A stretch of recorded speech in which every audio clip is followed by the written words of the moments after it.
नमस्कार साथियों, आज हम बीए पार्ट 3 के प्रथम प्रश्न पत्र सामाजिक विचारक की प्रथम इकाई में सम्मिलित इमाइल दुर्खिम के ऊपर विचार करेंगे।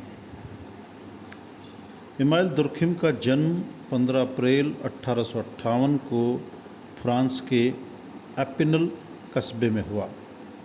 यदि हम दुर्खिम की प्रमुख रचनाओं की बात करें तो दुर्खिम की प्रमुख रचनाएं हैं the division of labour in society, the rules of sociological methods, the suicide, the elementary forms of religious life, ये इनकी प्रमुख पुस्तकें हैं। अगर हम दुर्खिम के समाजशास्त्रीय योगदानों में बात करें तो इन्होंने मुख्यतः सोशोलॉजी को पद्धति शास्त्र दिया, समाज में श्रम विभाजन का सिद्धांत दिया, आत्महत्या का सिद्धांत दिया, धर्म का समाजशास्त्र के ऊपर इन्होंने अपने विचार व्यक्त किए, सामूहिक चेतना की अवधारणा दी, सामाजिक तथ्य की अवधारणा दी, सामाजिक एकता की अवधारणा दी, आदर्शहीनता की अवधारणा दी और प्रकार्यवाद की अवधारणा दी।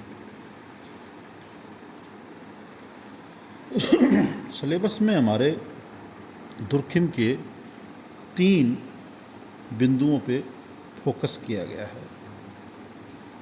नंबर 1 सामाजिक तथ्य, नंबर 2 समाज में श्रम विभाजन और नंबर 3 आत्महत्या। आज हम दुर्खिम के सामाजिक तथ्य को समझने का प्रयास करेंगे। साथियों, जहाँ तक सामाजिक तथ्य से तात्पर्य है तो सामाजिक तथ्य की अवधारणा दुर्खिम की समाजशास्त्रीय अवधारणाओं में प्रमुख स्थान रखती है। दुर्खिम ने सामाजिक तथ्य के अध्ययन को ही समाजशास्त्र की विषय वस्तु माना है। दुर्खिम सभी मानवीय व्यवहारों को सामाजिक तथ्य मानते हैं। सामाजिक तथ्य को परिभाषित करते हुए दुर्खिम लिखते हैं कि सामाजिक तथ्य विचार, व्यवहार या क्रिया करने के वे नियम हैं जिनको वस्तुनिष्ठ रूप से निरीक्षण संभव है और जो हमें एक विशेष ढंग का व्यवहार करने को बाध्य करते हैं। दुर्खिम कहते हैं कि सामाजिक तथ्य वस्तुओं की तरह वास्तविक है। दुर्खिम ने अपनी पुस्तक समाजशास्त्रीय पद्धति के नियम में सामाजिक तथ्य पे विस्तृत चर्चा की है। यदि हम सामाजिक तथ्यों की विशेषताओं की बात करें तो सामाजिक तथ्य की विशेषताएं प्रमुखतः है सामाजिक तथ्य समाज में सोचने, काम करने या अनुभव करने के तरीके हैं। सामाजिक तथ्यों का प्रचलन संपूर्ण समूह अथवा समाज में पाया जाता है, अर्थात ये सार्वभौमिक होते हैं। सामाजिक तथ्य व्यक्ति की व्यक्तिगत चेतना की उत्पत्ति न होकर सामूहिक चेतना के परिणाम हैं। सामाजिक तथ्य समाजीकरण के माध्यम से सीखे जाते हैं तथा पुरानी पीढ़ी के द्वारा इन्हें नई पीढ़ी को हस्तांतरित किया जाता है। सामाजिक तथ्य हमें वंशानुक्रमण में प्राप्त नहीं होते वरन ये समाजीकरण की प्रक्रिया के द्वारा सीखे जाते हैं।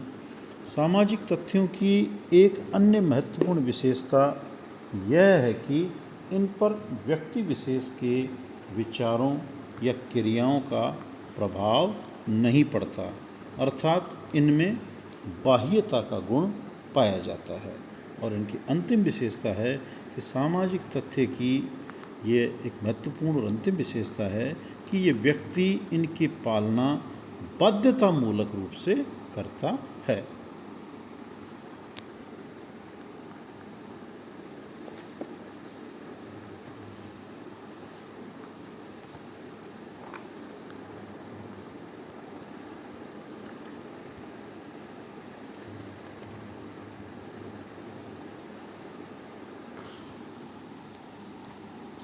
यदि हम तथ्यों के प्रकारों की बात करें तो मित्रों ये तथ्य दो प्रकार के होते हैं।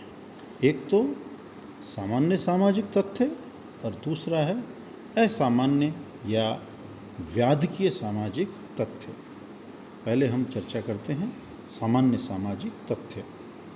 सामान्य सामाजिक तथ्य वे तथ्य हैं जो समाज के लिए प्रकार्यात्मक होते हैं, अर्थात वह समाज के संगठन तथा सुचारू संचालन में अपना योगदान देते हैं, और तो ऐसे तथ्यों को हम सामान्य सामाजिक तथ्य कहते हैं। दुर्खिम के अनुसार अपराध, हत्याएं, आत्महत्या, विचलन आदि एक निश्चित सीमा तक समाज के लिए प्रकार्यात्मक है, अर्थात इससे समाज को लाभ पहुंचता है। कभी कभी होने वाली ये घटनाएं सामाजिक एकता तथा सुदृढ़ता को शक्ति प्रदान करती है, फलस्वरूप ये प्रकार्यात्मक होती है। अब दूसरे सामाजिक तथ्य की बात करें, जिसको कि हम असामान्य या व्याधिकीय सामाजिक तथ्य कहते हैं। इनसे हमारा तात्पर्य है हत्या, अपराध आदि अगर एक निश्चित सीमा से अधिक घटने घटित होने लगते हैं तो हम उसे रोगात्मक, व्याधिकीय या असामान्य सामाजिक तथ्य कहते हैं, क्योंकि इससे सामाजिक सुदृढ़ता को खतरा उत्पन्न हो जाता है। इसका उपचार सामाजिक सुदृढ़ता को बनाए रखने के लिए आवश्यक होता है, अन्यथा एनोमी या प्रतिमानहीनता या अराजकता की स्थिति उत्पन्न हो जाती है।